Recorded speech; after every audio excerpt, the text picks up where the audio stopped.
lagi anak-anak. Assalamualaikum warahmatullahi wabarakatuh. Sebelum memulai pelajaran pada pagi hari ini, alangkah baiknya kita berdoa menurut agama dan kepercayaan masing-masing agar pelajaran yang kita lakukan hari ini bisa bermanfaat bagi kita semua. Ketua kelas, silakan memimpin doanya. Baik, terima kasih Ketua kelas. Sebelumnya Ibu absen terlebih dahulu ya. Siapa aja yang nggak hadir pasti bakal ketahuan. Pertama, Ahmad Nasrullah. Oke, hadir. Anissa Sofi hadir juga. Kemudian ada Silda Suci hadir. Emma Koteman ada? Bagus, hadir. Francisca Cahya. Oke. Yang terakhir Muhammad Ukman. Ukman juga hadir. Hadir semua ya. Luar biasa sekali kelas ini. Nah, sebelumnya kita akan masuk ke materi nih. Materi kita hari ini ada kehidupan sosial sebagai objektivitas. Tapi sebelum kita masuk ke materi, Ibu mau tanya nih, kalian masih semangat nggak? Ibu tanya sekali lagi, masih semangat nggak? Oke, masih semangat. Nah, kita walaupun udah minggu terakhir, pertemuan terakhir, tapi kita harus tetap semangat karena kita masih ada satu pertemuan lagi di hari Selasa besok ya. Ini kita hari Senin dan besok kita ada pertemuan. Nah, kita hari ini akan membahas tentang kehidupan sosial sebagai objektivitas. Kehidupan sosial sebagai objektivitas. Bagus, kehidupan sosial sebagai objektivitas. Nah, tapi materi sebelumnya itu ada yang ingat? Ayo, Ibu nggak mau menyebutkan dulu kalau belum ada yang menyebutkan. Gimana, ada yang ingat? Aduh, gimana ini kok bisa nggak ada yang ingat? Pasti nggak belajar lagi ya kemarin ya. Harusnya belajar lagi biar semakin paham akan materi yang dibawakan. Itu ada realitas sosial sebagai objek kajian. Ini nggak ada yang ingat judul materinya kemarin, jangan-jangan juga nggak ada yang ingat apa materi yang kemarin ini. Oke, jadi Ibu bacakan garis besarnya aja ya. Garis besarnya itu ada bentuk kegiatan, perubahan, dan kejadian nyata dalam masyarakat yang saling berhubungan satu sama lainnya. Ini terjadi karena adanya interaksi sosial yang menyebabkan perubahan dinamika kelompok sosial. Itu dari realitas sosial sebagai objek kajian. Kemudian kita masuk ke kehidupan sosial sebagai objektivitas. Nah, kehidupan sosial sebagai objektivitas itu kita ada kemajemukan masyarakat dan kesenjangan sosial.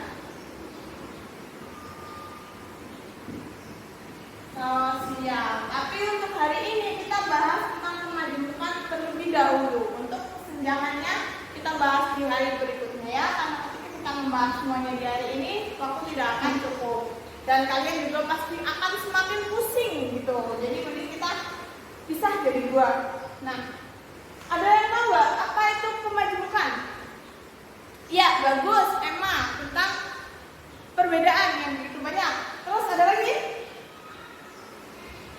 Aduh, udah ya, cukupnya Mbak Emma saja. Ya, tadi seperti yang dikatakan oleh Mbak Emma itu ada kemajemukan itu sama dengan perbedaan yang ada di masyarakat. Ya, masyarakat yang beragam gitu loh. Jadi kan berbeda kan ya beragam gitu. Nah, kemajemukan itu ada dua. Sebentar, ini gua terlebih dahulu. Kemajemukan ada secara horizontal, dan ada secara vertikal. Nah, yang secara horizontal itu apa? Anas? Ya, bagus. Ada tentang agama, suku, dan ras. Itu masuk ke horizontal. Kenapa horizontal? Ada yang tahu?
Ada tiga, ya, tiga faktor pendorong.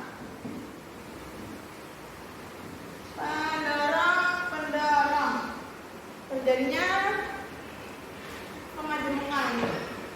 Yang pertama, nah, oke. Tiga faktor pendorong. Tiga ya, tiga faktor pendorong.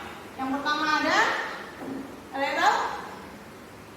Oke, keadaan geografis. Keadaan geografis. Kemudian ada pengaruh kebudayaan asing. Pengaruh kebudayaan asing. Dan yang terakhir ada yang signifikan? Ya, iklim yang berbeda. Iklim yang berbeda. Bisa terbaca ya tulisan ibu, ya sedikit lah bisa terbaca. Nah, ketiga faktor pendorong ini yang menyebabkan terjadinya kemajemukan masyarakat, kayak apa? Pengaruh kebudayaan asing jelas berpengaruh. Kemudian keadaan geografis juga menyebabkan orang-orang itu punya caranya tersendiri untuk bisa tetap bertahan hidup di lingkungan geografis mereka. Dan iklim juga sangat mempengaruhi. Kemudian ada manfaat keberagaman. Jadi sesuatu hal yang diciptakan oleh Tuhan itu pasti ada manfaatnya, gitu ya. Jadi keberagaman juga punya manfaat. Manfaatnya, manfaat. Yang pertama ada apa? Ada yang tahu?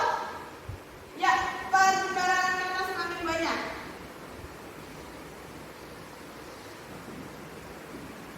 Semakin banyak.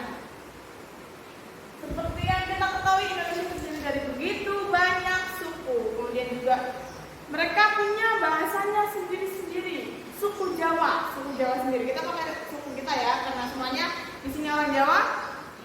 Suku Jawa saja punya bahasanya sendiri-sendiri. Jawa yang di sebelah barat, yaitu apa? Sebelum masuk ke suku Sunda ya, jadi Jawa yang barat itu sekitar dengan Banyumas itu mereka pakai bahasa Ngapak. Kemudian Jawa yang di bagian tengah, Solo, Jogja, Klaten itu pakai bahasa mereka yang halus khas keraton. Kemudian ada di Jawa Timur yang kita tahu bahasanya ya sedikit kasar kalau dibandingkan dengan yang lainnya. Nah, dari suku Jawa sendiri aja punya kebudayaannya masing-masing.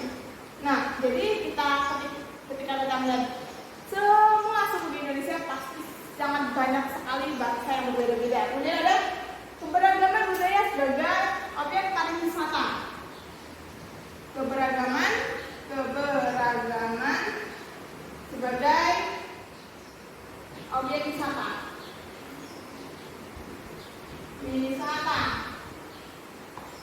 Seperti contohnya, ada yang tahu?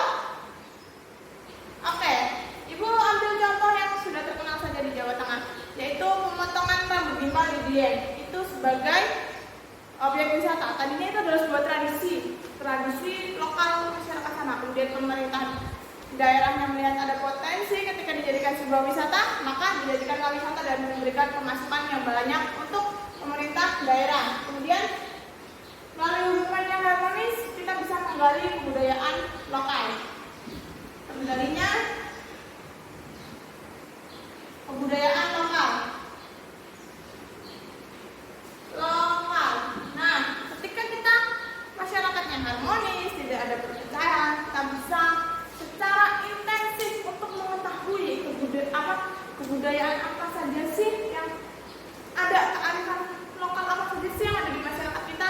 Nah, itu cuma bisa terjadi ketika kita harmonis. Karena ketika kita tidak harmonis dengan masyarakatnya pasti akan banyak perpecahan. Dan ketika perpecahan, mana sih pasti memikirkan kearifan lokal masyarakatnya. Kemudian ada keberagaman kita membuat kita saling menghargai.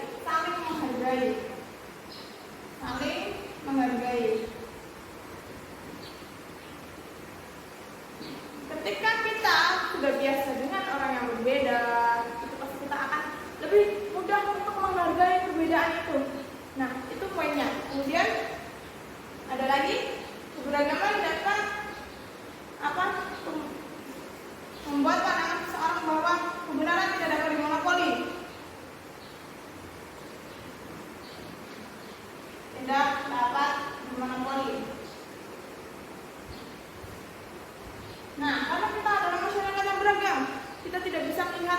kebenaran mutlak itu ketika diucapkan oleh satu orang yang mayoritas atau penguasa, itu tidak bisa. Kita harus melihat dari segala aspek dan segala sektor. Mungkin di A ini bagus, tapi belum tentu di B itu bagus. Maka kebenaran itu tidak bisa dimonopoli.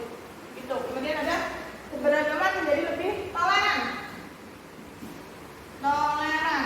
Nah, ketika tadi sudah saling menghargai, kita pasti akan toleransi, saling toleransi ketika kita berada di masyarakat yang beragam. Karena itu inilah manfaat dari keberagaman sosial dan budaya. Kemudian kita masuk ke sub yang pertama. Ada apa? Ada yang tahu? Kita akan membahas tentang keberagaman agama dan kepercayaan di Indonesia. Agama dan kepercayaan di Indonesia. Nah, yang pertama, sebelumnya kita masuk sini, kita tahu di Indonesia ada 6 agama yang diakui. Hindu, Buddha, Kristen, Katolik, Islam, dan Konghucu. Itu adalah 6 agama yang diakui di Indonesia. Kemudian untuk sistem kepercayaan sendiri itu sangat banyak. Kita mungkin tidak bisa menyebutkan secara keseluruhan, tapi pasti kita tahu ada begitu banyak di sistem kepercayaan di Indonesia. Kemudian ada aspek-aspek agama. Yang pertama, kepercayaan keagamaan. Kepercayaan keagamaan. Nah, kepercayaan keagamaan itu apa sendiri? Kepercayaan agama itu sebuah agama itu membuat seseorang memiliki cara pandang sendiri terhadap dunia.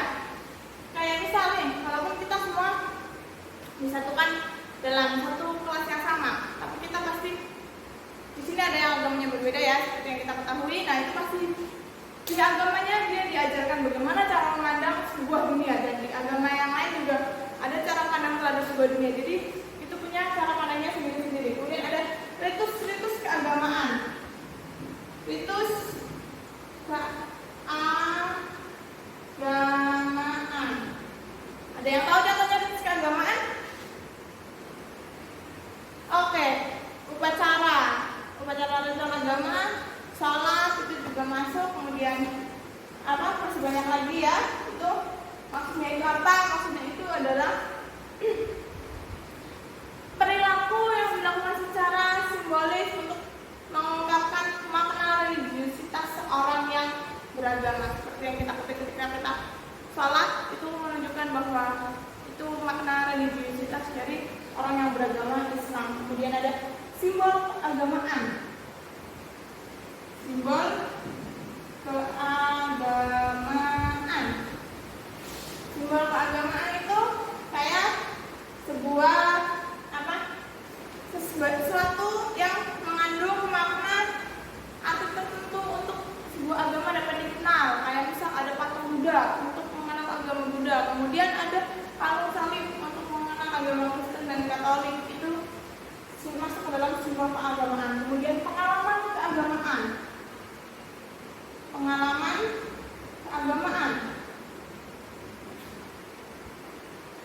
Nah, di sini ada ya yang agamanya berbeda di kelas kita. Nah, itu pasti punya pengalaman keagamaan yang berbeda dengan yang satunya lagi. Yang apa?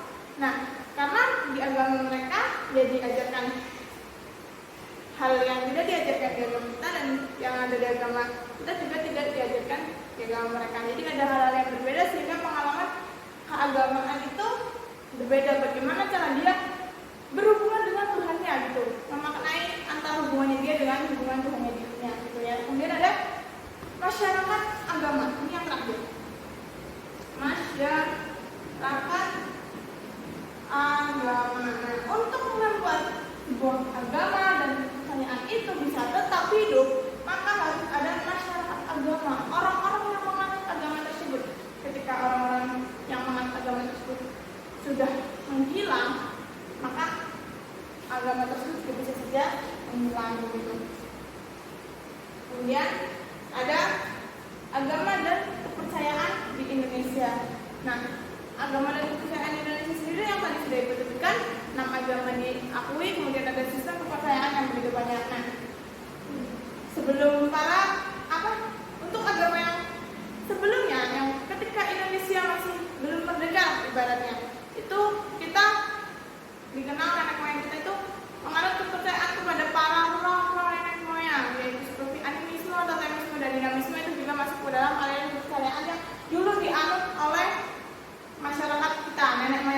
sebelum pada masa penjajahan masuk Indonesia. Nah, contohnya itu ada Sunda Wiwitan di Banten, kemudian ada Kejawen di Jawa Tengah, kemudian ada Keharingan di Kalimantan.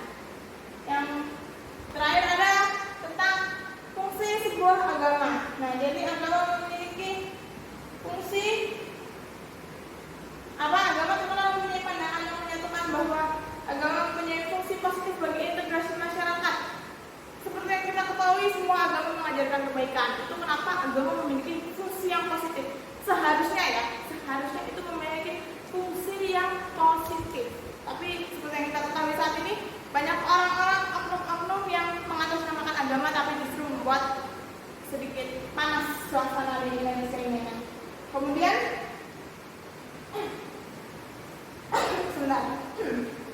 agama memiliki fungsi positif, yaitu memenuhi kebutuhan masyarakat secara berkala, menegakkan kekuatan perasaan ide kolektif yang menjadi ciri dan inti persatuan masyarakat. Jadi ketika kita beragama kita akan bisa bersatu dengan masyarakat lain secara positif. Kemudian ada ini baru yang terakhir, prinsip kesetaraan dalam mensyukuri agama. Dalam masyarakat Indonesia yang majemuk, perbedaan agama merupakan realitas sosial yang harus disikapi secara bijaksana, karena sangat banyak gitu loh perbedaan keagamaan dan perbedaan kepercayaan. Jadi ketika kita tidak itu salah satu, ketika kita tidak bisa menyikapi dengan bijaksana, pasti akan terjadi perpecahan gitu, bukan perpisahan aja. Salah satu wujud bijaksananya adalah mensyukuri keberagaman agama sebagai anugerah yang diberikan oleh Tuhan, begitu. Agama diturunkan untuk mengatur kehidupan manusia agar dapat hidup selamat di dunia dan di akhirat. Jadi seperti itu ya. Nah, untuk hari ini cukup sampai di situ. Kesimpulan dari pelajaran yang ini itu ada bahwa kemajemukan kehidupan sosial sebagai aktivitas itu ada kemajemukan dan ada kesenjangan. Kesenjangan kita bahas di pertemuan selanjutnya. Kemudian untuk kemajemukan sendiri itu tadi ada 3 faktor: geografis, kebudayaan asing, dan iklim. Ya, terus ada manfaatnya juga yang tadi sudah kita sebutkan. Kemudian lagi ada tentang kita membahas fokusnya kepada keberagaman agama dan kepercayaan Indonesia. Karena itu banyaknya keberagaman kepercayaan dan agama, kita harus memiliki rasa saling menghargai dan saling bertoleransi satu sama lain agar tidak terjadi sebuah perpecahan. Untuk hari ini kesimpulannya, kemudian Ibu akan memberikan tugas untuk minggu selanjutnya. Tugas yang pertama ini tugasnya individu saja ya, tidak bisa kelompok karena biar memudahkan juga. Yang pertama itu ada kalian mencari pointer, membuat pointer tentang kesenjangan sosial. Kesenjangan sosial. Ini agar nanti ketika kalian besok mulai pelajaran tidak ada diam-diaman dan langsung paham materi yang Ibu jelaskan. Kemudian ada lagi tugasnya, ini ditulis dalam pointer-pointer ya, boleh tulis tangan, boleh diketik juga, terserah kalian. Kemudian kalau mau tulis tangan di kertas folio biar bisa dikumpulkan ke Ibu. Kemudian yang kedua itu ada kalian menganalisis keberagaman. Analisis keberagaman. Di sekitar kalian dijelaskan secara rinci saja bagaimana orang-orang itu dalam menyikapi keberagaman, kemudian apa dampak-dampak yang diberikan oleh keberagaman itu kalian analisis, ditulis dalam bentuk Word sebagai laporan, nanti juga dikumpulkan kepada Ibu. Oke? Ibu rasa cukup untuk pertemuan hari ini. Semoga semuanya akan bermanfaat untuk kita semua. Ketua kelas silakan untuk memimpin doa. Amin. Terima kasih. Tetap semangat ya. Jangan ada yang ngomong lagi, masih ada pelajaran